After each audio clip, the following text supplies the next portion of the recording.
Okay, so if you ever had any confusion about how the Stern custom pricing menu worked, and why you would use the custom pricing has to do with if you're trying to change the way the number of bonus credits work, or if you're trying to deal with things like card readers, dollar bill adapters, and stuff like that. The menus as they stand are confusing as heck. And Stern documentation really doesn't say anything about them. But the reality is you can go back to the old manuals like the SAM and White Star era, and actually these menus carry over from that time and are very, very similar.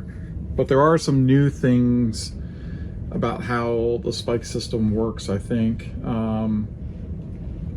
that are relevant here. So I think I finally have this all figured out, and let me give you a breakdown of how to get through it and do what you need. So I'm going to show you, this is my Iron Maiden. It's running semi-recent code. Game's been broken down for a while, so it's not the latest, but it's pretty recent. And let me go through the menus and show you how this stuff works.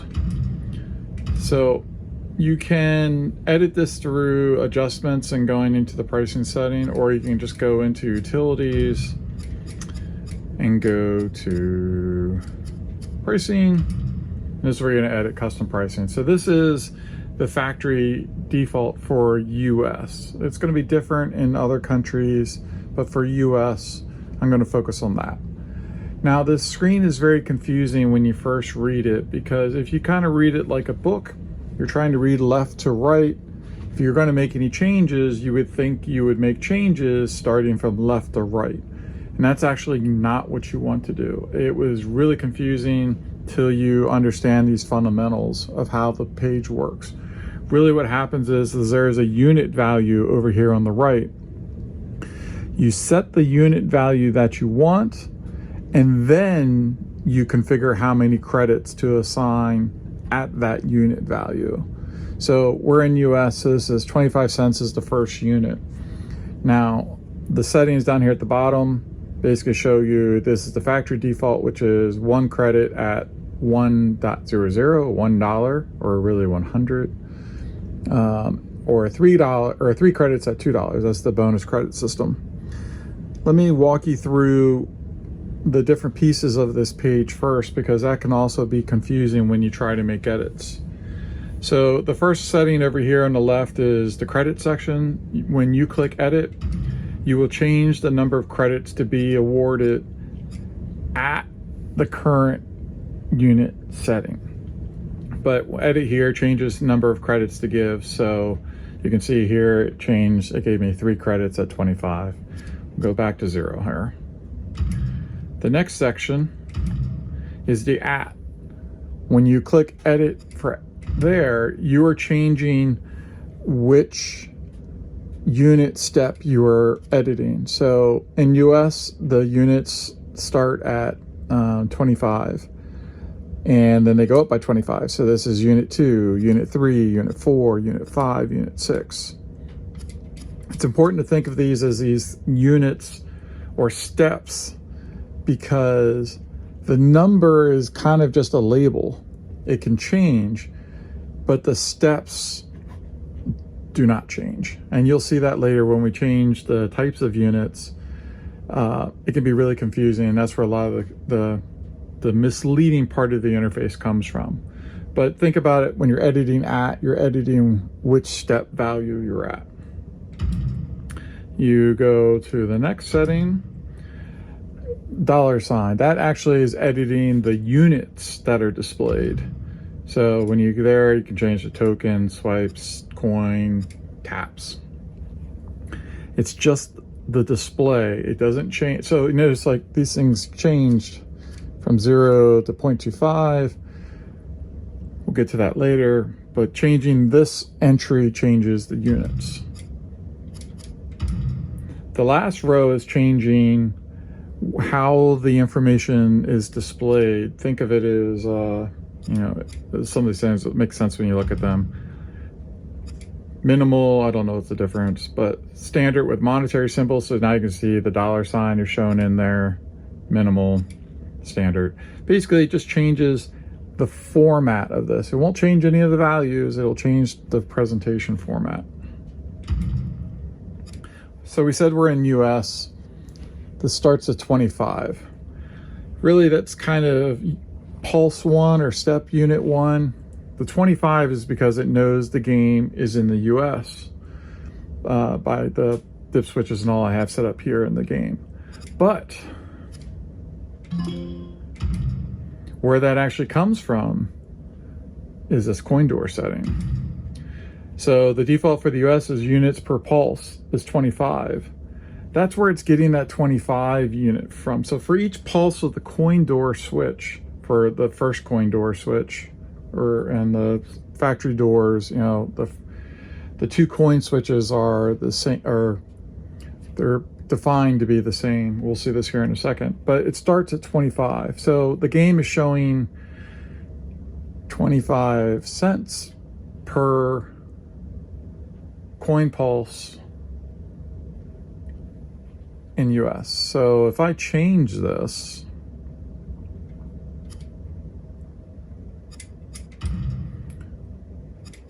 you can go one by one, but let's say I make it to 50. Now, when I exit out of here, this is showing what the different coin switches will trigger to, I believe. But when we go in the pricing now, notice now the first unit is 50 instead of 25. It's still the first position, because from zero pulse, you know, the first pulse is going to award effectively what it labels as 50. And if I go and change at and try to get to, I'll advance the menu to the second step. But now it's $1 because it increments 50 at a time instead of incrementing 25 at a time. This is something I didn't realize was in the software menus until Stern support helped me out and explained that to me, but this makes perfect sense. This is how the game kind of computes, like, what's the unit value it should use for each step here. Now this is important because the values here are kind of what are displayed to the customer, but it can kind of be confusing, like which step I'm in. So that's all the way at the bottom, so it looped around. So the first one here is 50. So let's go back to the normal world of what we're used to seeing. And no.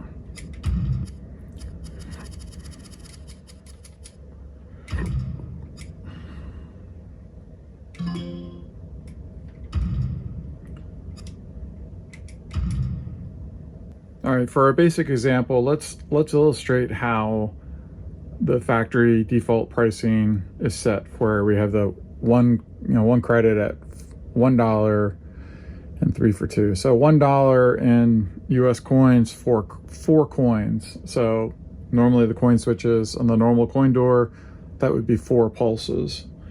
So let's start with, we go over here to edit at. So 25, that is the first coin pulse. So this basically means don't give any credits at the first pulse. We advance to the second pulse, which is 50 cents, still no credits, 75. But at 1, which is the 4th step, which means we've got 4 coin pulses, now it effectively means $1, because we know in the US is 25 cents. Now this means award 1 credit at $1. But how do we get this bonus credit here too? If we just keep advancing and go until we get to the $2 mark, at that threshold, now award 2 credits. So you got the 1 credit from the first $1, and at the second $1, award 2 more. So that's how we get to the bonus credit. Now, if I want to get rid of these bonus credits, I advance to that setting, to the $2 mark. I'm going to go back to the credit value and simply make that down to 0. Now we're back to the only credits we're awarding are at the $1 or fourth coin pulse threshold. And we'll illustrate that. We go here. We will edit. These are all set to 0. Then we get to 1. It gets 1 credit. And that. So that, I mean, that usually makes sense. Where it gets really confusing is these labels that the game applies when you're not using the US dollar monetary format. And to illustrate that, let's configure 1 credit at 50 cents. This will make it pop in and make it a little bit more interesting.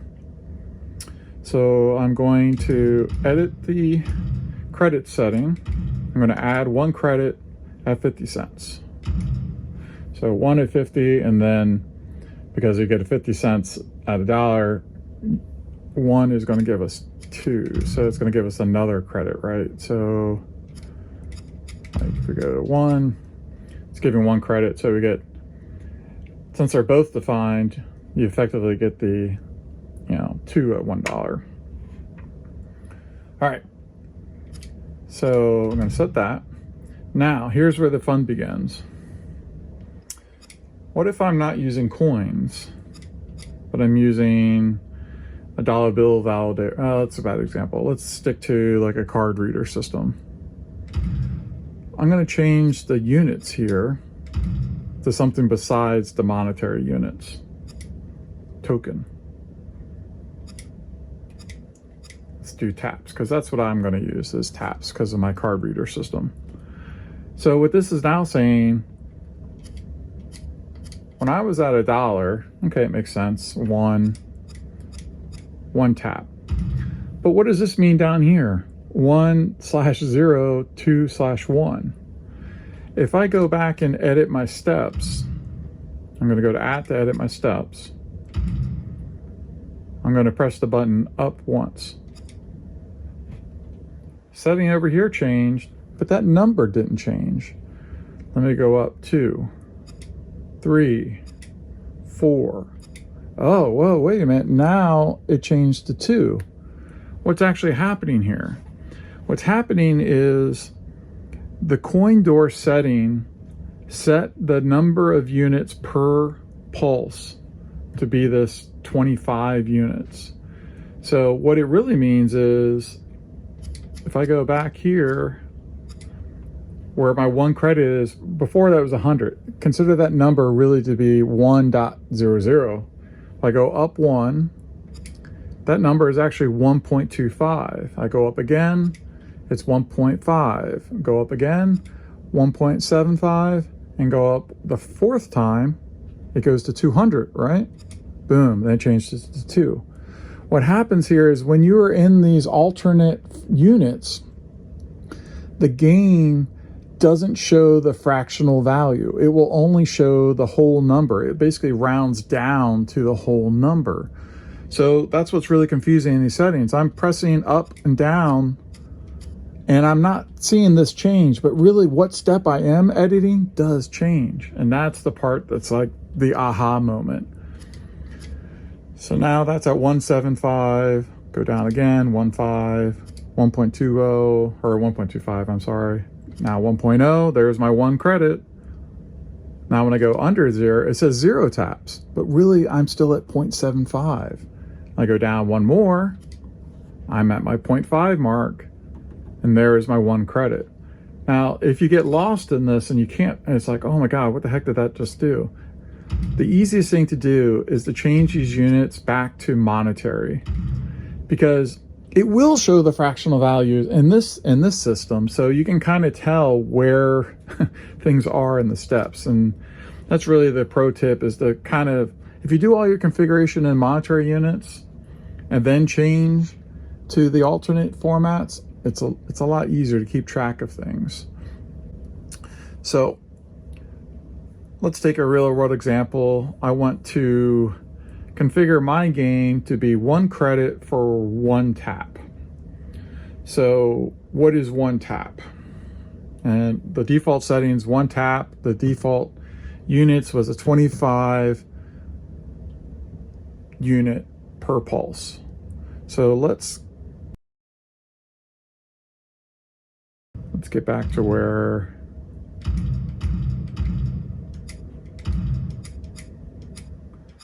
I'll get rid of this bonus credit here.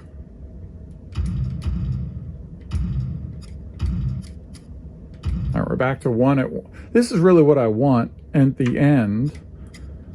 But the problem is that's not one pulse. That's actually the fourth pulse. So if I go in here, this is the first pulse, 0.25. Second, third, fourth, we'll give it 1 credit. So if I set my card reader up to pulse 4 times for every valid play, I'll get this. But there's another way to get there too. So let's get out of here. I'm going to save these settings. I'm going to keep it 1 credit at $1. But this is the other piece of where you can edit the coin door to get what you want. So I said I had my coin reader, my card reader set to give 1 pulse per play. So right now this is set to 0.25, or it's kind of, maybe think of it as 0.25. So to get to $1, I need 4 pulses. Or I can change the pulse value here. Change this to 100.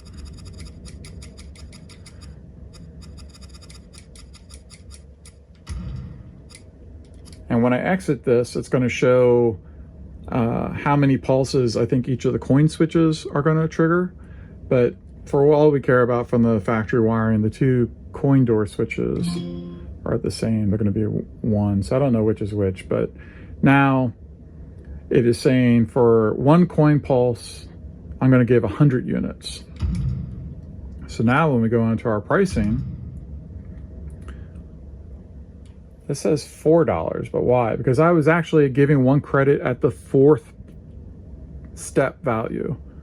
Now each step value is 100, so now 4 steps is $4.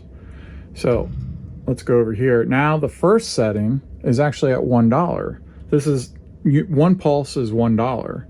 So I can edit this. No, I want to edit at the first pulse. I want $1. And my other setting is still there, so I'm going to go and change that.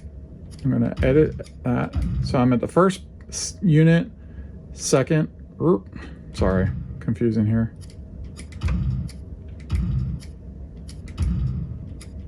Now we're here. So first unit, second unit, see now it shows 2, 3, 4, and this was the 4th one we had before. So I'm just going to edit the credits here to go 0. Now it shows 1 credit at 1.0, but that's really the first coin pulse, and I'll prove that here with the coin door. So we're going to get out of here. Game shows $1/$1.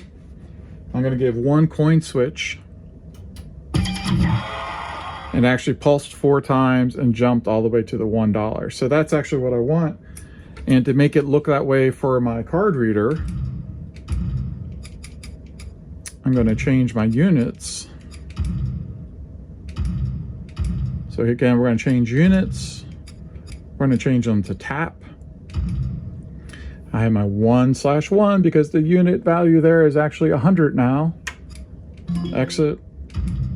Get out of here. Now the screen shows 1/1. I'm not quite sure how to help you with that. Sorry, Alexa. And 1 coin pulse gives us a full credit. And I can keep doing more, 1 at a time. So that's the magic. The magic is it's a combination of using the coin door setting to get the right number of units that you want per pulse.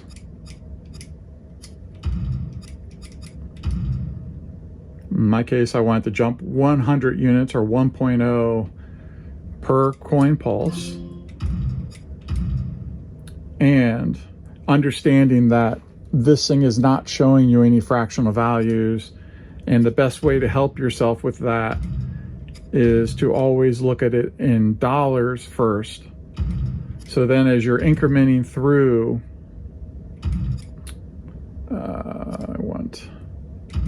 this one. So as you're incrementing through, you can actually see the settings change every step. If you're in the other units, the simplification may hide the intermediate steps from you and you can get lost really easy. So use this to make sure you know what step value you're in. Change to the other unit types when you're done. I hope you found that useful. Take it easy.